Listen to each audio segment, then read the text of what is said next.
Este caso que a gente vai te apresentar hoje é o maior caso de fenômeno poltergeist, ou seja, atividade paranormal, que aconteceu aqui em Recife, tá? E é definitivamente também o caso mais difícil, para mim, no caso, né?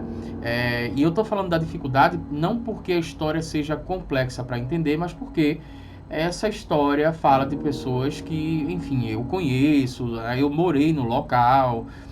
Assim que eu cheguei no local para morar, eu já tinha ouvido falar nessa história e depois eu acabei constatando que a história era verdadeira mesmo, tá? Então eu vou te explicar tudo nesse vídeo.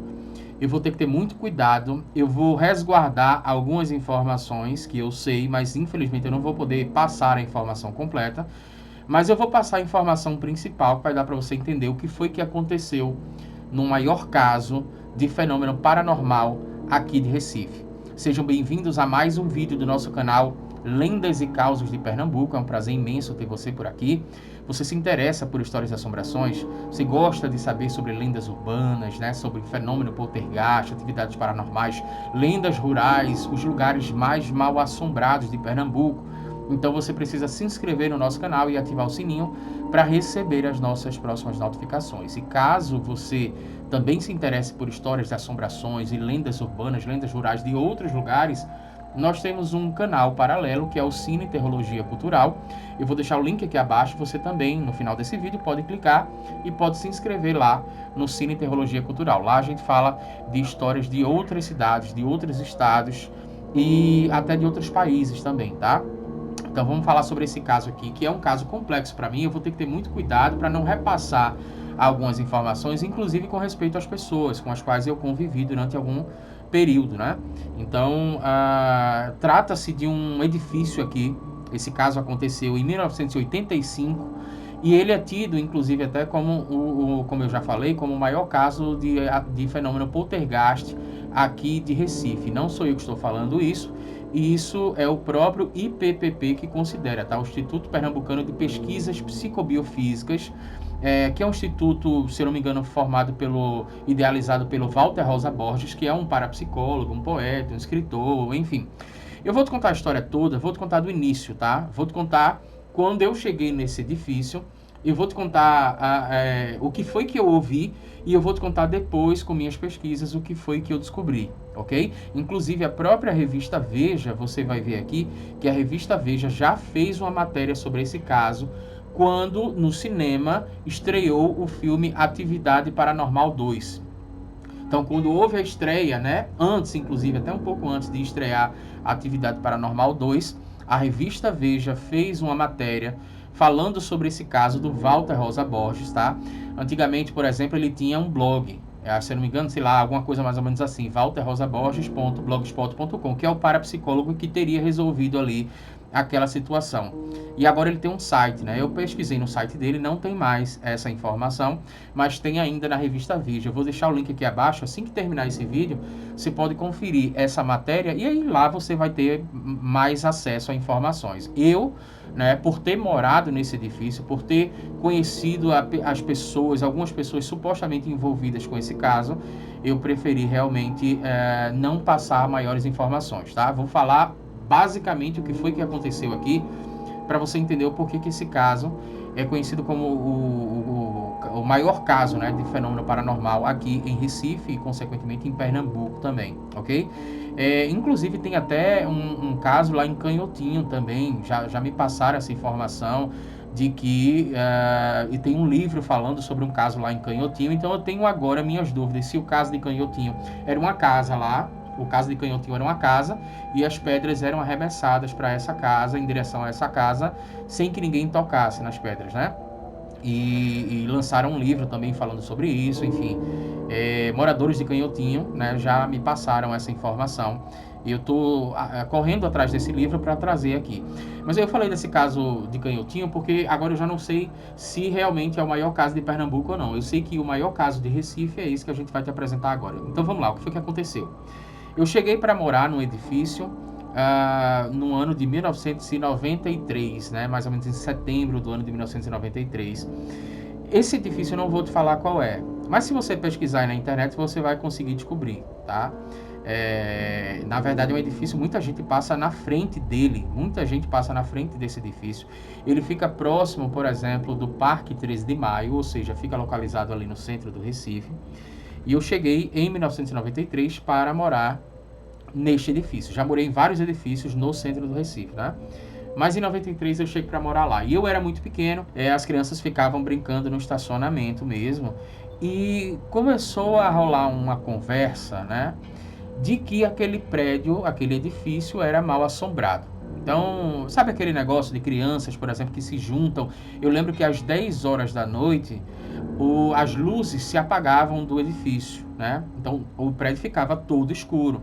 E era muito bom, porque em dia de sexta-feira, por exemplo, a gente sabia que não tinha que dormir cedo para no outro dia ir para o colégio, então a gente não tinha meio que hora para dormir. E um grande momento era esperar chegar até as 10 horas da noite para que a gente pudesse ir para o escuro e contar histórias de assombrações. Essa era uma das nossas atividades, pelo menos no meu caso, era a atividade preferida, né? E aí acontece que começou a rolar uma história lá dizendo que o edifício era mal assombrado e que um determinado apartamento lá tinha acontecido um caso. E esse caso tinha gerado, inclusive, até uma confusão entre condôminos, né, entre moradores. E eu vou te explicar com maiores detalhes isso aí. Mas esse caso consistia basicamente no seguinte: os objetos eram arremessados da varanda, de dentro do apartamento, passavam pela varanda e caíam no estacionamento, né? E a gente tentou até buscar informações do porteiro que passava lá à madrugada, né? E ele não passava essas informações, possivelmente talvez até porque ele tivesse sido instruído a não passar informações para ninguém, né? Para não tocar mais nesse assunto, porque ao que parece foi um assunto meio traumático para as pessoas que estavam envolvidas, estavam mais próximas. Foi algo assustador, né? Uma experiência completamente assustadora. Lembrando, tá, que eu descobri anos depois que eu morava embaixo desse apartamento e que já aconteceu um fenômeno paranormal dentro do apartamento. Eu estava no quarto e eu vi um boneco se mover. Eu já cheguei a falar essa história aqui no canal mais ou menos umas 2 vezes. Tem um vídeo onde eu falei sobre isso e tem outro vídeo que eu estava comentando alguma coisa e me lembrei desse assunto e tratei desse assunto aqui também. Então, aconteceu no apartamento justamente de cima. Eu morava num apartamento X e aconteceu no apartamento de cima, tá? Então, numa bela noite, os móveis começaram a se mexer, era o que diziam lá as pessoas, né, as crianças. Objetos eram arremessados de dentro, por exemplo, diziam que pratos, talheres eram arremessados da cozinha, passavam voando pela sala e atravessavam a varanda e caíam lá no estacionamento. Depois eu percebi que existia um pouco de exagero, mas era algo mais ou menos nesse sentido que acontecia mesmo, tá? Algo completamente assustador, principalmente para o porteiro que passava a madrugada lá e via determinados objetos caindo, né? Disseram também que, por exemplo, nas farmácias, né, sabe aquela farmácia que tem no banheiro, né, que tem um espelho, aí você abre e fica cheio de remédio lá dentro. Os vidros se quebravam sozinhos e vários deles, inclusive, até voavam. Era o que diziam na época, que voavam e eram arremessados lá embaixo, ok? Então essa era a história de que o apartamento era assombrado e tal, mas o que tinham me falado na época era que era num andar mais acima, sabe? Eu pensei que era um pouco mais distante da minha casa, da casa onde eu morava. E foi aí que, algum tempo depois, eu começando a pesquisar sobre histórias de assombrações aqui em Recife e tal, isso lá pelos idos de 2012, mais ou menos, eu me deparo com um blog, na época existia, que era o blog do Walter Rosa Borges, que é justamente, não sei se é ou se era, o idealizador de um instituto que fazia estudos de fenômenos paranormais aqui em Recife, em Pernambuco, na verdade. Então, esse instituto era conhecido como o IPPP, que era o Instituto Pernambucano de Pesquisa Psicobiofísica. Só para você ter uma ideia, esse instituto, no ano de 2015, ou foi 2016, acho que foi no final de 2015, não, foi no final de 2016, ele passou, esse instituto, né, junto com a equipe, eles passaram uma madrugada lá no Forte das Cinco Pontas, uma ou duas madrugadas no Forte das Cinco Pontas, e acabaram constatando alguns sons de pedidos de socorro, sabe, um graveto que se moveu do nada na madrugada. Eu participei do podcast do Recife Assombrado que falava justamente do Forte das Cinco Pontas. E a gente chegou a citar esse assunto. Eu lembro de ter citado o Instituto Pernambucano de Pesquisa Psicobiofísica, inclusive na Globoplay. Se você é assinante da Globoplay, você pode colocar lá Lendas do Recife, o Recife Assombrado, alguma coisa assim, que tem um mini documentário. Nesse mini documentário mostra o áudio, tá? Você pode escutar no podcast do Recife Assombrado, ou você pode escutar também pela Globoplay. Lá tem Lendas e Assombrações de Recife, alguma coisa assim. Tem um mini documentário, e esse mini documentário foi produzido pela Globo e fala um pouco sobre essa pesquisa do Instituto Pernambucano de Pesquisa Psicobiofísica. Por que eu estou falando sobre isso? Porque esse mesmo Instituto de Pesquisa Psicobiofísica foi que fez o estudo lá neste edifício, né, onde aconteceu, onde eu morava, que é onde aconteceu o maior caso de fenômeno paranormal de Pernambuco. Então, o que teria acontecido ali?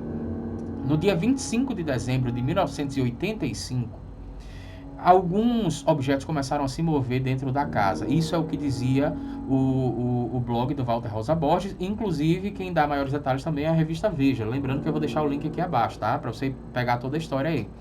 Mas alguns frascos de remédio, por exemplo, quebravam sozinhos dentro da farmácia.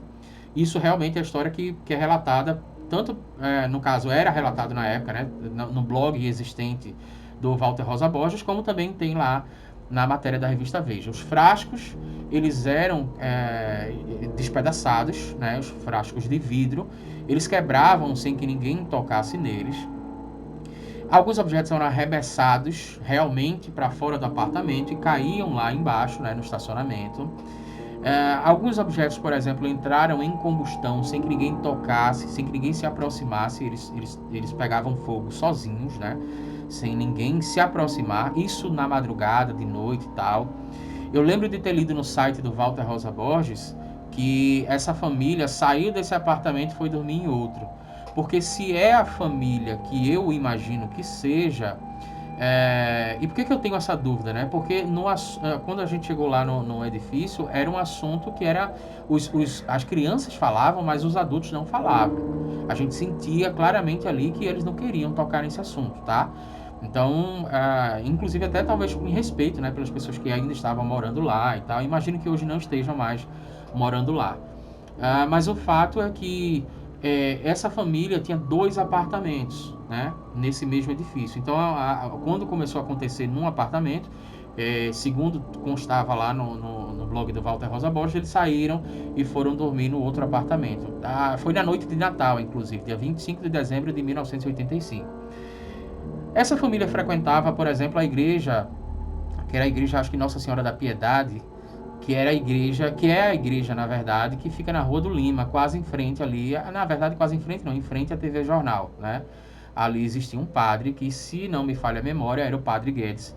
Ele foi chamado para benzer a casa, ok? E ele benzeu a casa, mas o negócio não resolveu. Então, os fenômenos continuaram a acontecer, né? E uma coisa curiosa, só abrindo parênteses aqui, é que depois que eu li no site, no blog da época do Walter Rosa Borges, o número do apartamento, eu fiquei espantado, que foi aí que eu percebi que era o apartamento de cima. E isso, se essa informação está correta, e o Walter Rosa Borges na época não tinha se confundido, né? Porque ele pode ter se confundido qual era o número do apartamento, ele pode ter errado também, né? Quando ele foi relatar. Mas existe uma possibilidade dele não ter errado, e eu vou dizer por quê.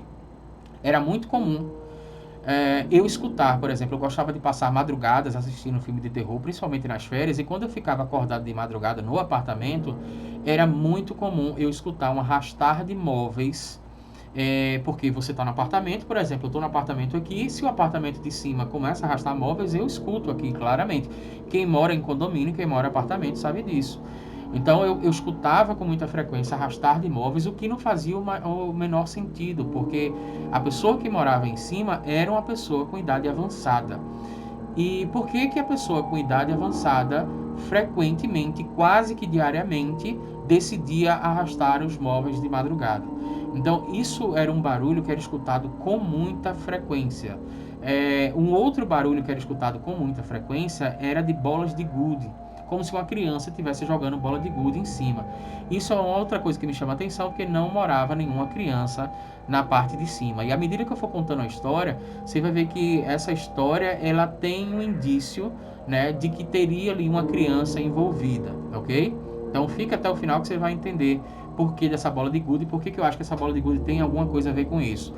Quando eu estava em 2015, mais ou menos, escrevendo uma história de terror na varanda do apartamento, ainda me lembro como se fosse hoje.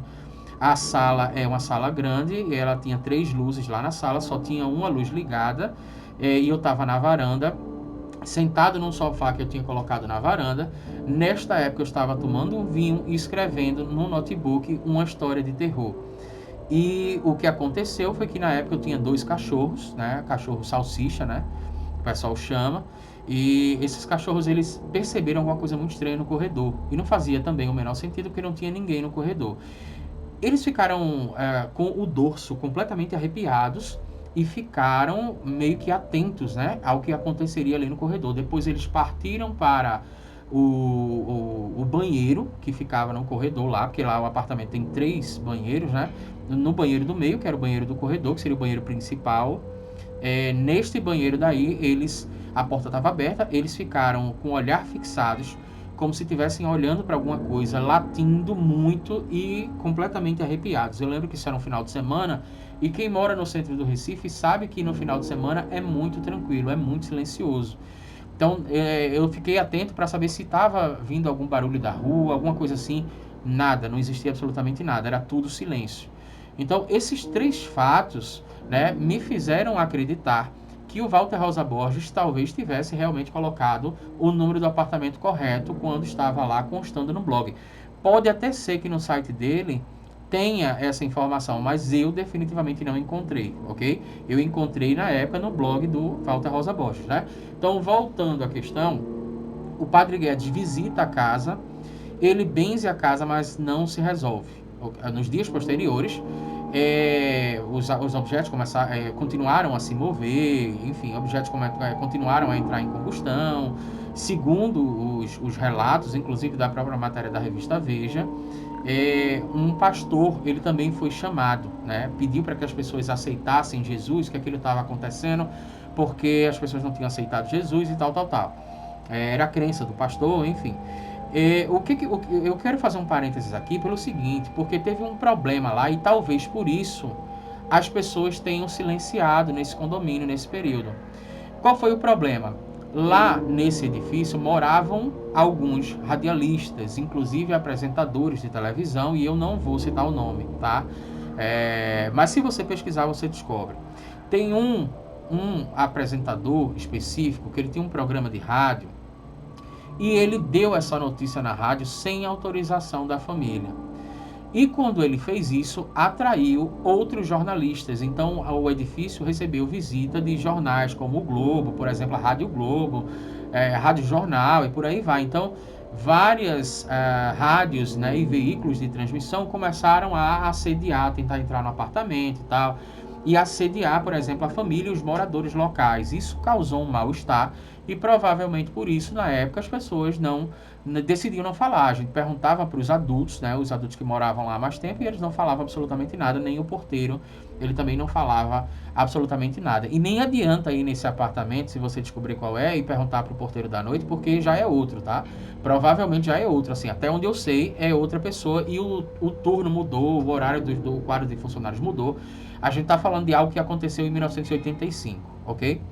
Então, por causa dessa notícia ter se espalhado, né, apareceu um pastor lá, e esse pastor falou a percepção espiritual dele, disse que se as pessoas aceitassem Jesus, o demônio ia embora, que era o demônio e tal, e ao que parece as pessoas aceitaram Jesus, mas o negócio não foi resolvido. Quando eu estou falando de aceitar Jesus, eu estou falando uma terminologia que é muito comum entre os evangélicos, tá? Porque eu sei que isso soa muito estranho para outras pessoas. O católico vai dizer assim, como assim aceitar Jesus, né? O espírita kardecista vai dizer, como assim aceitar Jesus? Então, enfim, uma terminologia que é muito usada, um jargão que é muito usada pelos evangélicos, pentecostais, neopentecostais e tal, batistas e por aí vai. Então, é por isso que eu estou citando exatamente esse termo. Foi o que o pastor teria falado lá, mas não resolveu, né?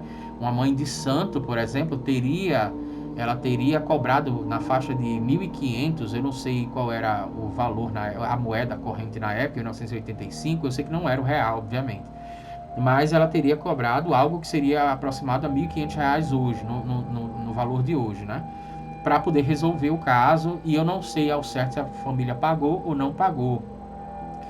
Um outro médium, por exemplo, teria dito que aquilo estava sendo feito a partir de um espírito, de uma criança, algo que não ficou muito bem fechado para mim, porque que ele teria falado sobre uma criança. Agora, o Walter Rosa Borges, né, que me parece que foi convidado por um amigo da família, este camarada, que é um parapsicólogo, que já tinha fundado o Instituto Pernambucano de Pesquisas Psicobiofísica desde a década de 70, esse camarada visitou o apartamento e ele tentou entender a história da família e até hoje permanece um mistério. Ele mesmo não revelou no site dele, na época no blog, ele não revelou o que foi que aconteceu, ele não revelou o que foi que ele fez. Mas depois de algumas visitas ou de algumas horas, ele acabou percebendo qual era o X da questão. A história que se tem é que aquilo estava sendo provocado por uma menina que trabalhava lá, né? Que trabalhava na casa, tá? E esta menina tinha, na época, 12 anos de idade. E várias teorias surgiram a partir daí.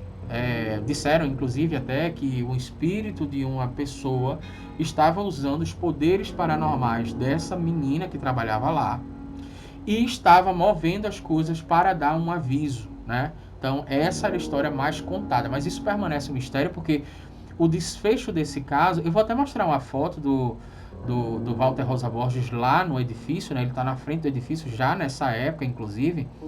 Então, o que aconteceu é que ele segurou isso em segredo, mas teoricamente os fatos teriam cessado. Alto lá, porque os fatos cessaram ou não? Eu estou dizendo, afirmando com muita veemência e com muita tranquilidade, que eu escutei diversas vezes, eu estou falando de centenas de noites, eu escutei móveis sendo arrastados no apartamento de cima de madrugada. Eu escutei bolinhas de gude sendo jogadas de madrugada no apartamento de cima quando não havia nenhuma criança. Eu presenciei 2 cachorros completamente arrepiados e amedrontados, sentindo que existia uma ameaça e eu não estava conseguindo enxergar esta ameaça. Então, Walter Rosa Borges vai considerar que os eventos cessaram. Definitivamente não é assim que eu entendo, tá? Eu entendo no período em que eu morei lá que os eventos não cessaram. Eles, na verdade, talvez eles tivessem sido suavizados. Mas alguma coisa nesse edifício muito macabra existe, né? E eu sei que tem gente que não acredita, mas, enfim, é o que aconteceu. E eu estou contando muita coisa do que eu vi, estou contando muita coisa do que eu ouvi e estou contando muita coisa do que eu li, não só no site, no blog, na época do Walter Rosa Borges, como também na matéria da Veja, que eu vou deixar no link aqui abaixo. E eu espero que hoje à noite apareça uma assombração no seu quarto, caso você não tenha apertado no botão de se inscrever no nosso canal, nem ativado o sininho e nem enviado esse vídeo para qualquer amigo, tá? Se você não fez isso, aguarda até hoje de noite, que no teu quarto vai aparecer uma assombração.